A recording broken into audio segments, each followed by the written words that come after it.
18 জানুয়ারি অর্থাৎ রবিবার প্রধানমন্ত্রীর সভা রয়েছে সিঙ্গুরে। আর তার আগে আজকে সুকান্ত মজুমদার তিনি সভার প্রস্তুতি দেখতে গেলেন। কেন্দ্রীয় শিক্ষা প্রতিমন্ত্রী তিনি আজকে গিয়েছেন। কৃষকরা এই সভায় একেবারে সামনের সারিতে থাকবেন এমনটা বলছেন এবং জোর গলায় দাবি করছেন যে সিঙ্গুরে টাটাকে ফিরিয়ে আনবেনই।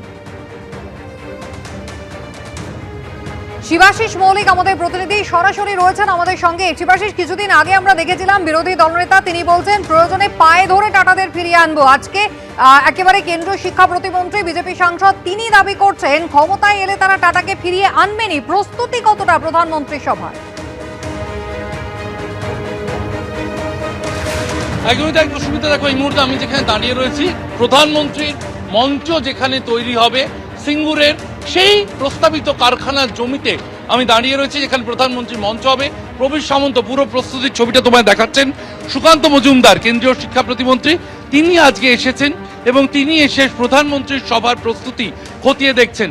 স্বাভাবিকভাবেই সেখান থেকে তিনি যে বার্তা দিলেন তাতে সিঙ্গুরে টাটা ফিরবেই এমনটাই বার্তা দিলেন সুকান্ত মজুমদার।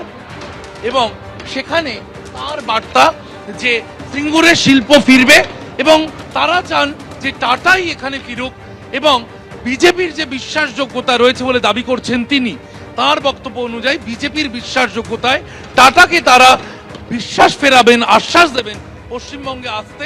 এবং পশ্চিমবঙ্গে বিজেপির সরকার হলে তোলাবাজিতে আক্রান্ত যে পশ্চিমবঙ্গ, সুকান্ত মজুমদারের অভিযোগ অনুযায়ী আপাতত এই রাজ্যের সরকার একেবারে। শিবাশিস, তুমি আমাদের সঙ্গে থাকো। একেবারে পশ্চিমবঙ্গে বিজেপি ক্ষমতায় এলে টাটাদের ফেরাবেনি, কি বললেন আজকে সুকান্ত মজুমদার সিঙ্গুরের মাটিতে দাঁড়িয়ে? দেখুন, আপনারা দেখতে পাচ্ছেন এই জমি কৃষকরা আমাদেরকে এনওসি দিয়েছে এবং মাননীয় প্রধানমন্ত্রীর সভাতে প্রথম সারিতে দর্শক আসনে সেদিন কৃষকরা থাকবে। এই সিঙ্গুরের কৃষকরা জমি দিতে নারাজ, যারা এর মধ্যে ইচ্ছুক অনিচ্ছুক সবাই থাকতে পারে, সাধারণ কৃষক থাকতে পারেন, কোনো অসুবিধা নেই। তবে ভারতীয় জনতা পার্টি সরকার 26-এ গঠন হবে এবং আমি বলছি টাটা সিঙ্গুরে ফিরবে। টাটা ফিরবে সিঙ্গুরে, টাটা সিঙ্গুরে ফিরবে। দেবাংশু ভট্টাচার্য তৃণমূল কংগ্রেসের সোশ্যাল সেল ইনচার্জ আমাদের সঙ্গে টেলিফোন লাইনে রয়েছেন। দেবাংশু, শুনলেন আপনি সুকান্ত মজুমদারের দাবি? দেখুন, প্রথম কথা হচ্ছে টাটা তো পশ্চিমবঙ্গে বহুদিন ধরেই ফিরেছে। মমতা বন্দ্যোপাধ্যায় আসার আগে টাটার হোটেল চেনের সংখ্যা কটা ছিল পশ্চিমবঙ্গে, আর আজকে টাটার হোটেল চেনের সংখ্যা কত? 5 গুণের কাছাকাছি বৃদ্ধি পেয়েছে। আজকে টাটা সিলভার আমাদের যে সিলিকন ভ্যালি রয়েছে সেখানে 20 একরের কাছাকাছি জায়গা নিয়েছে নিজেদের কনসালটেন্সি সার্ভিস চালু করার জন্য। আজকে টাটা তার জামশেদপুরের ইউনিট বন্ধ করে তারা কলকাতার পশ্চিমবঙ্গের খড়গপুরে ওপেনিং করেছে। তো একের পর এক টাটার জিনিস, যেটা টাটা উড়িষ্যা থেকেও টাটার কোনো একটা ইউনিট তারা পশ্চিমবঙ্গে শিফট করেছে, কোনো একটা কোম্পানির হেড অফিস তাদেরই অংশ। তো এইভাবে টাটা অনেক ইনভেস্টমেন্ট পশ্চিমবঙ্গে বাড়িয়েছে মমতা বন্দ্যোপাধ্যায় আসার পর। টাটা ভার্সেস তৃণমূল কংগ্রেস কোনোদিনই ছিল না বিষয়টা। আমাদের দাবি ছিল জমি নিয়ে, জমিটা অবৈধভাবে কারা হয়েছিল সেটা ছিল মূল কথা। এখন আমার জমি অবৈধভাবে নেওয়ার পর তাতে যদি বুর্জ খালিফাও তৈরি হয়, দোষটা বুর্জ খালিফার নয়, দোষটা হচ্ছে যে ওই ভুল জমিটা বুর্জ খালিফার মালিককে দিয়েছিল তার। ফলে জমিটা নিয়ে লড়াই ছিল, আর সেই জমিটা অধিগ্রহণ যে বেআইনি ছিল সেটা সুপ্রিম কোর্ট বলে দিয়েছিল 31শে আগস্ট 2016 সালে ঐতিহাসিক রায়। ফলে তৃণমূল কংগ্রেসের আন্দোলন কোথাও ভুল ছিল না। তার মানে এটা নয় তৃণমূল কংগ্রেস টাটার বিরোধী ছিল, তৃণমূল কংগ্রেস সিপিএম এর এই নীতির বিরোধী ছিল।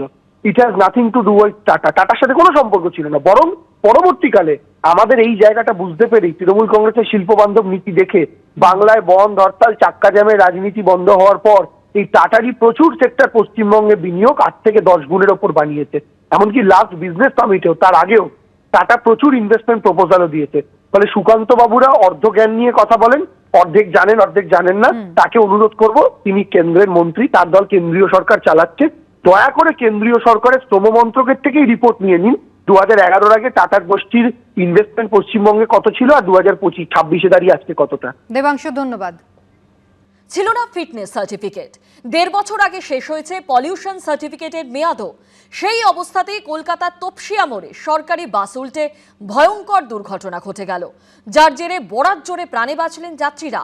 ইতিমধ্যে এই ঘটনায় প্রশ্ন উঠছে কিভাবে এতদিন ফিটনেস সার্টিফিকেট ছাড়াই খাস কলকাতায় চলছিল এই সরকারি বাস।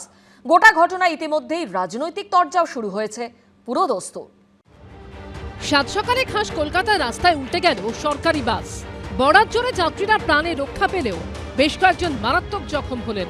বাসের কাঁচ ভেঙে বের করা হলো আহতদের। আর তারপরেই সামনে এলো চাঞ্চল্যকর তথ্য। দুর্ঘটনাগ্রস্ত সরকারি বাসের ফিটনেস সার্টিফিকেটের মেয়াদ উত্তীর্ণ হয়েছে 2017 সালে।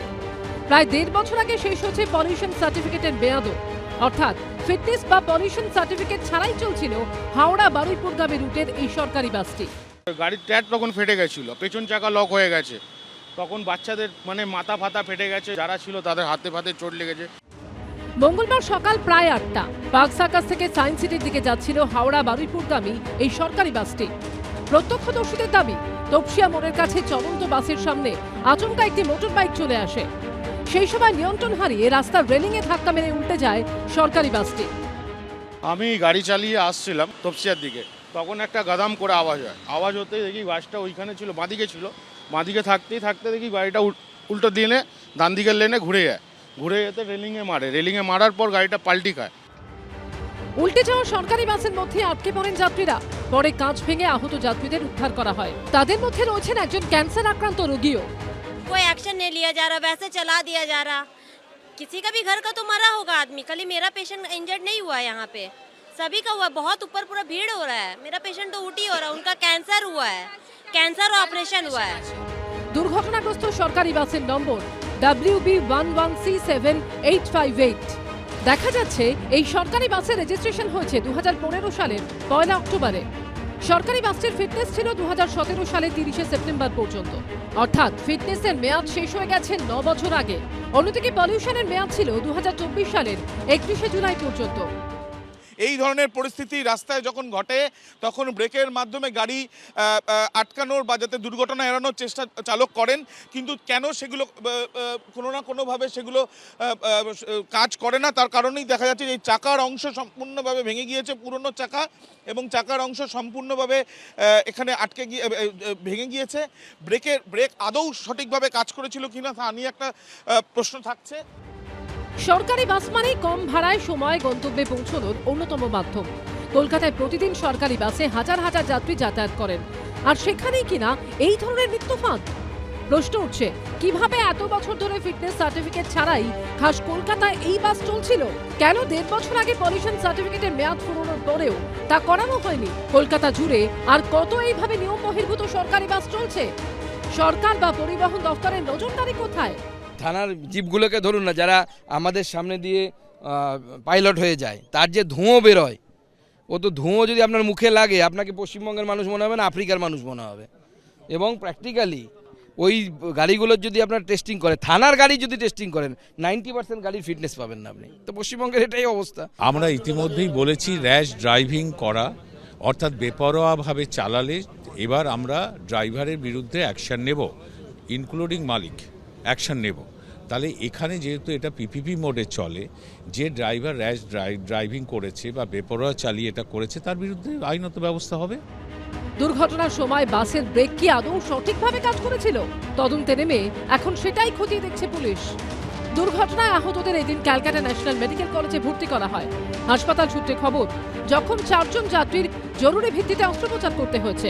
হাসপাতাল সূত্রে খবর, আহতদের মধ্যে একজন ক্যান্সার রোগীও আছেন। এই দিন তাদের দেখতে হাসপাতালে আসেন কসবা তৃণমূল বিধায়ক জাভেদ খান, আবির দত্ত, ঝিরাম করঞ্চাই ও হিন্দলদের রিপোর্ট, এবিপি আনন্দ। এবিপি আনন্দ, এগিয়ে থাকে, এগিয়ে রাখে।